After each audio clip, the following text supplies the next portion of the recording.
guys, welcome back to my channel, our little sewing happy place, I hope. And yeah, you guys are looking good, you're looking amazing, you're looking absolutely fabulous. If you are new, then please do subscribe so we can grow this family together. Leave suggestions so I know what kind of content you are also looking for in terms of what to make and what cool stuff to try. And if you are back, then hey, I missed you, what's up? Gang gang. This week we are basically getting straight into it. We're making a pleated skirt. I put on red lipstick because of the color of her fabric, which is red and white. This is our skirt.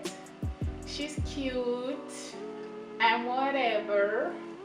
I had so much fun and it came out so cute when I was wearing it that I decided to make a little jacket that matches. I knew. So if you guys want to see this, you'll let me know.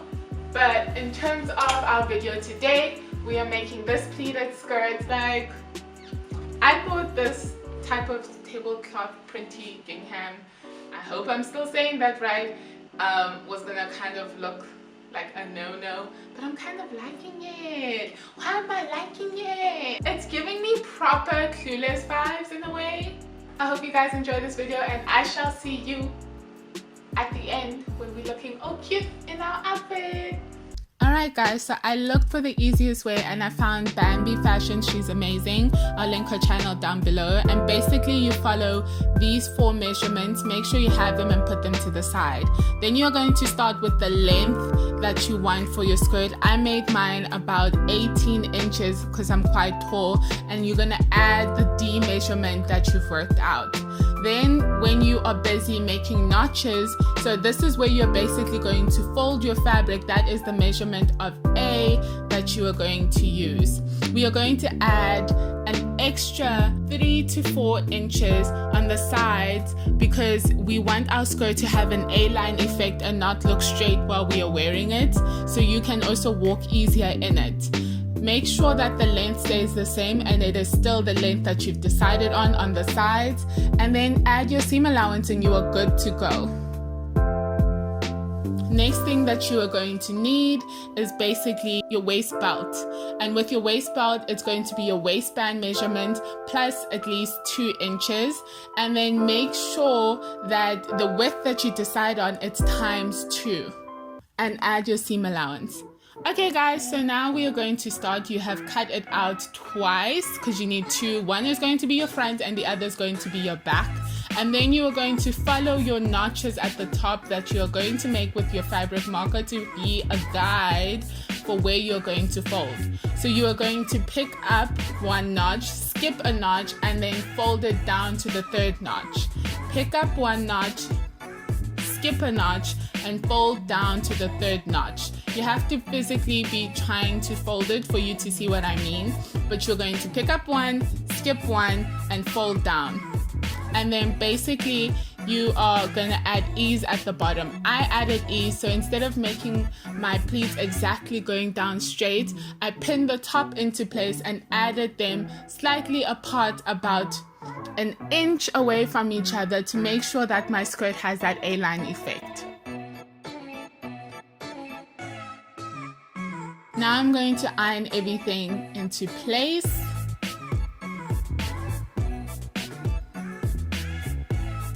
Please make sure that you try and use a fabric that holds pleats. So don't use anything that is too lightweight. I am using a cotton right now and I love it because once I iron it, the pleats stay in place.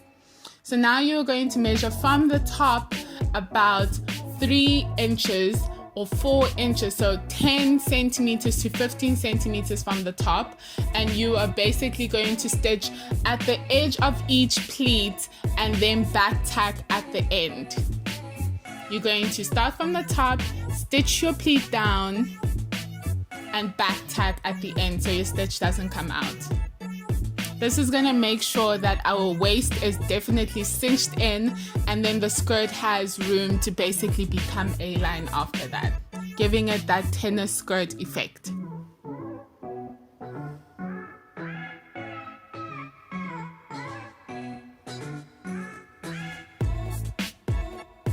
You are going to do this for your front and you are going to do this for your back. Then you are going to place them right side to right side, and you are going to take your zip and measure where you want your zip to be.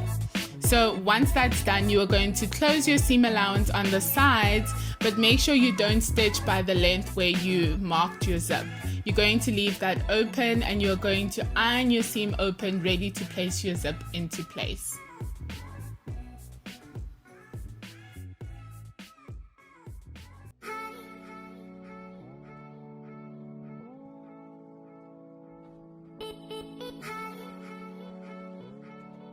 Okay, you're going to take one side of your garment and you're going to hold it onto one side of the zip and stitch along using your zipper foot.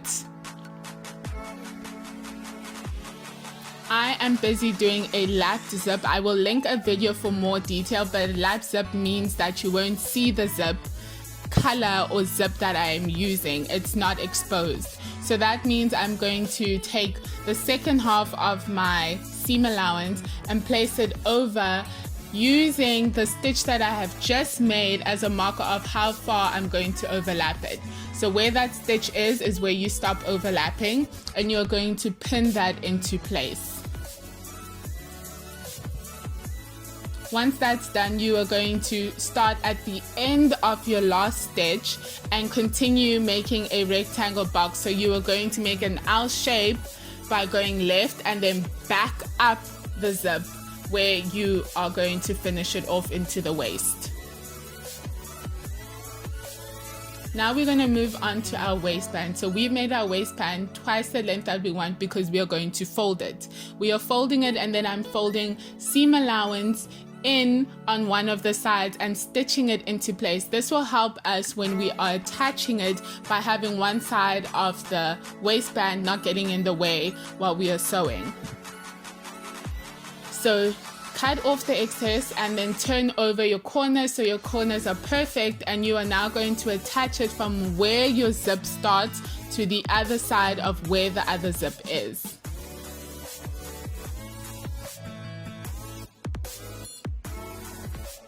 Now you're going to do a normal stitch just along, attaching your waistband to your skirt, and I am using a 2.5 length stitch. Once that is done, you are able to tuck everything in.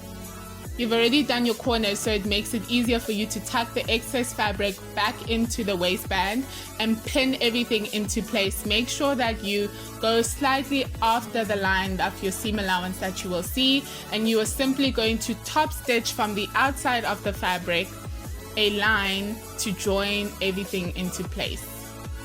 Then we are going to move to our seam allowance, and with our seam allowance I am doing a double hem. So that means I am folding, and then top stitching all around.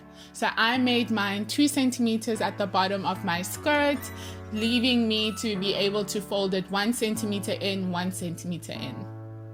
Now when you are done, make sure you iron your pleats back into place if they've shifted from you busy with your hem.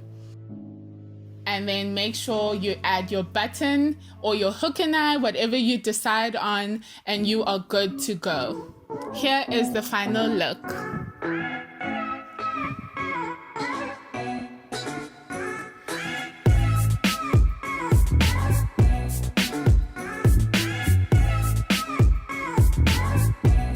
I hope you guys enjoyed this easy skirt that I know you guys will wear and absolutely rock. Please comment down below what else you guys would love to see. Make sure you hit the notification button so you know when I take out another video, and I shall see you guys next week. Bye!